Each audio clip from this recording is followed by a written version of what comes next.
नमस्कार दोस्तों, आज हम इस वीडियो में RPSC ACF FRO grade first के ऑप्शनल सब्जेक्ट इन्वायरमेंट साइंस के यूनिट फर्स्ट के topic biological levels of organisation, population, community, ecosystem and biosphere की परिभाषा व इन पर आधारित क्वेश्चनों पर चर्चा करेंगे। वीडियो में आगे बढ़ने से पहले मैं कहना चाहूँगा, ये क्वेश्चन आंसर आरपीएससी एसीएफ के लिए तो महत्वपूर्ण है ही, साथ ही जिन एग्जाम में इन्वायरमेंट साइंस के प्रश्न पूछे जाते हैं उन एग्ज़ाम के लिए भी ये प्रश्न बहुत ही महत्वपूर्ण है। चलो आगे बात करते हैं। पारिस्थितिकी संगठन के स्तर, बायोलॉजिकल लेवल्स ऑफ ऑर्गेनाइजेशन। पारिस्थितिकी के अंतर्गत न केवल जीवों तथा उनके वातावरण के परस्पर संबंधों पर विचार किया जाता है, बल्कि समष्टियों, जैविक समुदायों, पारिस्थितिक तंत्रों, बायोम तथा जैवमंडल का भी अध्ययन किया जाता है। जैसे इकोलॉजी, हेरार्ची, सबसे पहले जीव या ऑर्गेनिज्म, उससे आगे समष्टि, फिर समुदाय, फिर पारिस्थितिकी तंत्र, बायोम और जैवमंडल। जैसे जैसे जीव से बायोस्फीयर की तरफ बढ़ते हैं तो इनका आकार बढ़ता जाता है, जटिलता भी बढ़ती जाती है। अब बात करते हैं पॉपुलेशंस की। पॉपुलेशन किसी स्थान पर उपस्थित एक ही जाति के जीवों का समष्टि कहलाता है। किसी जीव का समष्टि जो किसी क्षेत्र निश्चित स्थान पर रहती है, उस स्थान को क्षेत्रीय समष्टि कहलाती है। भिन्न भिन्न स्थानों पर मिलने वाले एक ही जाति के जीवों का समूह आपस में सिस्टर पॉपुलेशन कहलाता है।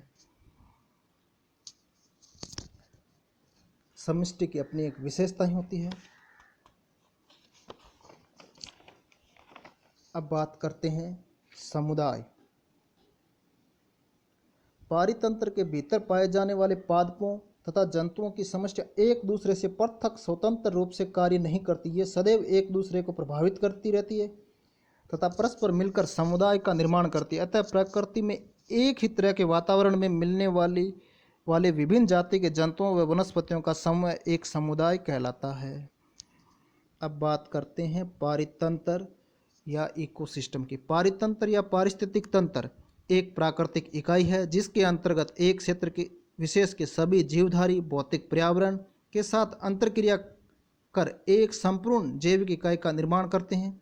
इस प्रकार का एक तंत्र जिसमें एक समुदाय के समस्त जीव व उनसे अंतःक्रिया करने वाले संबद्ध अजैविक घटक शामिल हो, पारितंत्र कहलाता है। बायोम, जीव मंडल के स्थलीय भाग को बायोम नामक विशाल क्षेत्रों में विभाजित किया जा सकता है।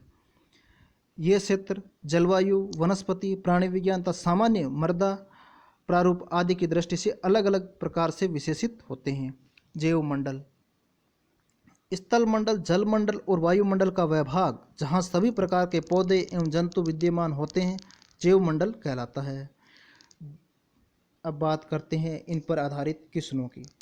सबसे पहले प्रथम क्वेश्चन, जाति के जैविक सिद्धांत पर क्या लागू नहीं होता है? ऑप्शन ए संकरण, बी प्राकृतिक जनसंख्या, सी जनन पृथक्करण और डी जीन पुल। तो इसका सही उत्तर है ए संकरण। निश्चित भौगोलिक सीमा के अंदर पाई गई जनसंख्या को कहते हैं निकेत, इकोसिस्टम, आवास, बायोम। इसका सही उत्तर है आवास।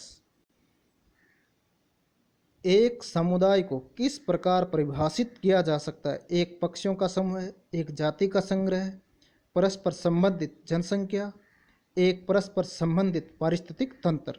इसका सही उत्तर है परस्पर संबंधित जनसंख्या। आगे बढ़ते हैं, अगला क्वेश्चन, जनसंख्या की इकोलॉजिकल निकेत होती है? ऑप्शन ए भौगोलिक क्षेत्र जहाँ जिसे ये घेरती है, स्थान जहाँ तक जीवित रहते हैं, ये अवस्थाओं तथा स्रोतों के समूह का उपयोग करते हैं, उपरोक्त में से कोई नहीं। इसका सही उत्तर है आंसर सी, ये अवस्थाओं तथा स्रोतों के समूह का उपयोग करते हैं। निम्न में से कौन सी एक समष्टि है? ऑप्शन ए एक मकड़ी तथा उसके जाल में फंसी कुछ मक्खियाँ, एक जंगल में सभी पौधे, एक जंगल में सभी ओकवृक्ष, अर्थवॉर्म जो घास के मैदानों में अन्य ऑर्थोपोड के साथ रहते हैं। इसका सही उत्तर है आंसर डी, अर्थवॉर्म जो घास के मैदानों में अन्य ऑर्थोपोड के साथ रहते हैं। क्वेश्चन बात करते हैं अगले प्रश्न की। दो या दो से अधिक पादप जातियों का समूह कहलाता है? पादप समुदाय, बी जंतु पारिस्थितिक तंत्र, सी पादप पारिस्थितिक तंत्र, डी पारिस्थितिकी निकेत। इसका सही उत्तर है पादप समुदाय।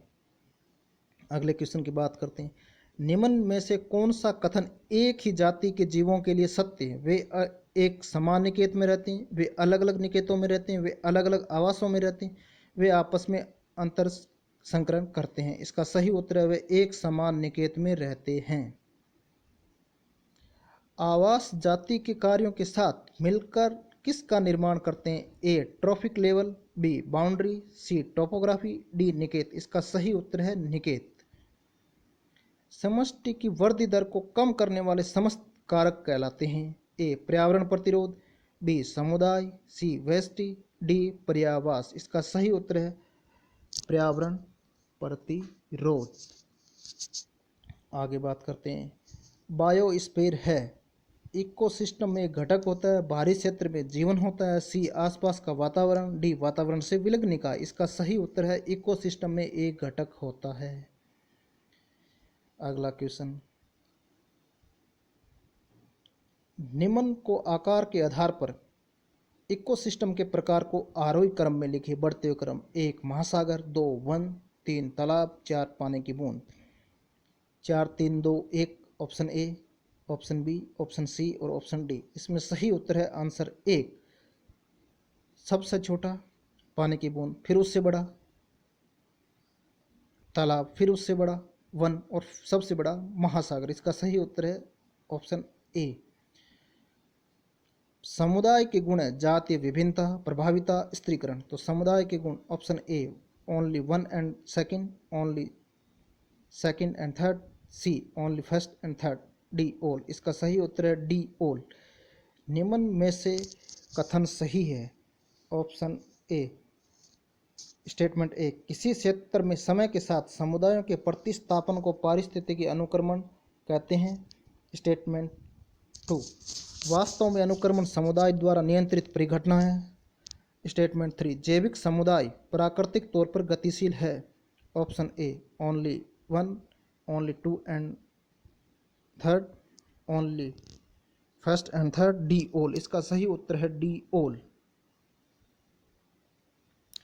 जब दोनों कारक ऋणात्मक रूप से प्रभावित होते हैं तो इस पारस्परिक संबंध को कहते हैं प्रतियोगिता, सहभोजिता, सिबलिंग और अनुक्रमण। इसका सही उत्तर है आंसर ए प्रतियोगिता। जैविक साम्यता स्थापित होती है उत्पादक व अपघटक के द्वारा उपभोक्ता और अपघटक के द्वारा उत्पादक और उपभोक्ता के द्वारा उत्पादक, उपभोक्ता और अपघटक के द्वारा। इसका सही उत्तर है आंसर डी उत्पादक, उपभोक्ता और अपघटक के द्वारा। दोस्तों, इसे ज़्यादा से ज़्यादा अपने दोस्तों के साथ लाइक करिए, शेयर करिए और खुद इस चैनल को सब्सक्राइब करिए ताकि आपके सपोर्ट के कारण अगली यूनिटों की वीडियो के बना सकें, क्वेश्चन आंसर ज़्यादा से ज़्यादा आपको प्रोवाइड करवा सकें। धन्यवाद दोस्तों देखने के लिए।